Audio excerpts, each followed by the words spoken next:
Good morning. This is Dan Earhart with the rest of the news.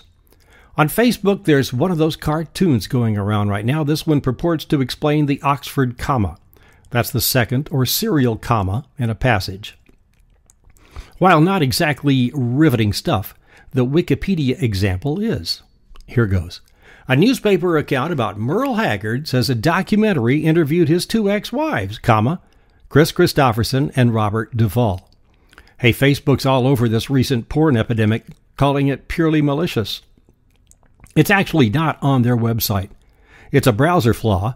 They didn't say which one. It allows the porn when users are tricked into pasting bad code into the address bar. Google Music was launched yesterday in Los Angeles, their version of iTunes.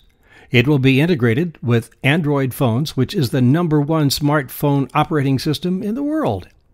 Starting out with 13 million songs and no Led Zeppelin.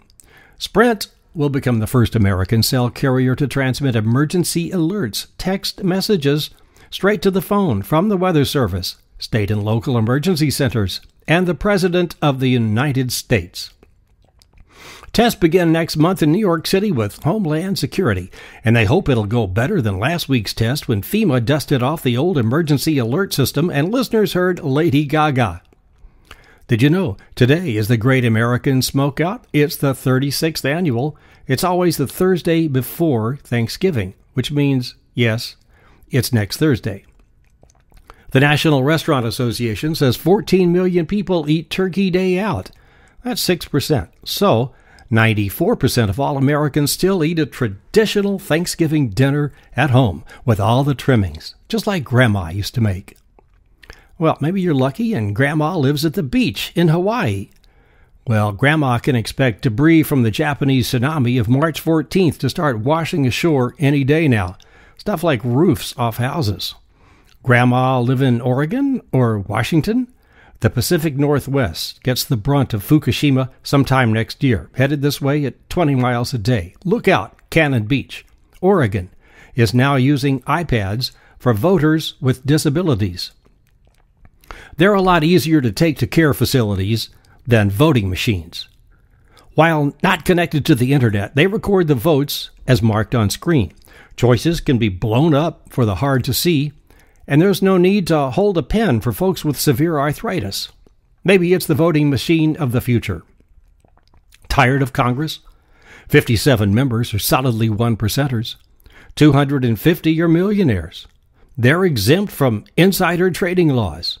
And we already know about their legendary health care coverage.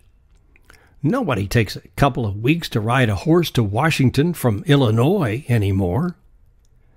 The judge's ruling of no more camping in Zuccotti Park is terrible news for sporting goods stores in the New York area. Today is the 2-month anniversary of Occupy, and massive Wall Street protests are planned to try to shut it down by congestion. See the pictures of 84-year-old Dorley Rainey? She was pepper sprayed by Seattle police Tuesday night. She says she heard helicopters and thought, oh boy, I better go show solidarity with New York. Seattle Mayor Mike McGinn has apologized personally to Dorley and says changes will be made. In review, the documentarian spoke with Merle Haggard's two ex-wives, Kris Kristofferson, Oxford, and Robert Duvall. What great actors! And the Hags' new album, Working in Tennessee, is fabulous. Until tomorrow, Friday, it's the rest of the news. This is Dan Earhart.